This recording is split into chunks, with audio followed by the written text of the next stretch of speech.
Sir, ಇವತ್ತೊಂದು ದಿವಸ ನಮಗೆ ಡಿ ಸಿ ಎಮ್ ಸಾಹೇಬರು ಬಂದಿರೋದು ಆನೆ ಬಲ ಬಂದಂತೆ. ನಮಗೆ ನಮ್ಮ ತಾಲೂಕಲ್ಲಿ ಡಿ ಕೆ ಸುರೇಶ್ ಅವರು ಹೆಚ್ಚಿನ ಶಕ್ತಿ ಎಷ್ಟಿತ್ತು ಅದಕ್ಕಿಂತ ಹೆಚ್ಚಿನ ಶಕ್ತಿ ನಮಗೀಗ ಡಿ ಕೆ ಶಿವಕುಮಾರ್ ಅವರು ಪ್ರಭಾವ ವ್ಯಕ್ತಿ ಮತ್ತು ರಾಜ್ಯದ ಉಪಮುಖ್ಯಮಂತ್ರಿ.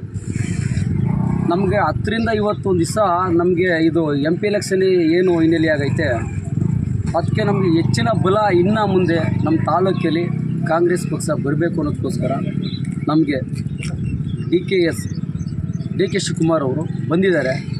ನಾವೆಲ್ಲ ಕಾರ್ಯಕರ್ತರಲ್ಲಿ ಮುಖಂಡರುಗಳಲ್ಲಿ ಹೆಚ್ಚಿನ ಪ್ರೋತ್ಸಾಹ ಕೊಟ್ಟು ಉತ್ಸಾಹದಿಂದ ಕೆಲಸ ಮಾಡಿ ನಾವು ಉಪಚುನಾವಣೆಯಲ್ಲಿ ಡಿ ಕೆ ಸುರೇಶ್ ಅವರ ಮತ್ತು ಯಾರೇ ನಿಲ್ಲಿಸಲಿ ನಾವು ಹೆಚ್ಚಿನ ಕಾಂಗ್ರೆಸ್ಗೆ ಮತ ನೀಡುವಂತೆ ನಮ್ಮ ಕಾರ್ಯಕರ್ತರು, ಮುಖಂಡರು ಮತ್ತು ನಮ್ಮ ತಾಲೂಕಿನ ಜನತೆಗೆ ನಾನು ಈ ಸಲ 5 ಗ್ಯಾರಂಟಿಗಳು ಏನು ಕೊಟ್ಟಿದ್ದಾರೆ ಸರ್ಕಾರದಿಂದ, ಆ ವಿಚಾರವಾಗೂ ಹೆಚ್ಚಿನ ಶಕ್ತಿ ಸಿಗ್ತದೆ ಅಂತ ನಾನು ಹೇಳಿಕೆ ಇಚ್ಛೆಪಡ್ತೀನಿ.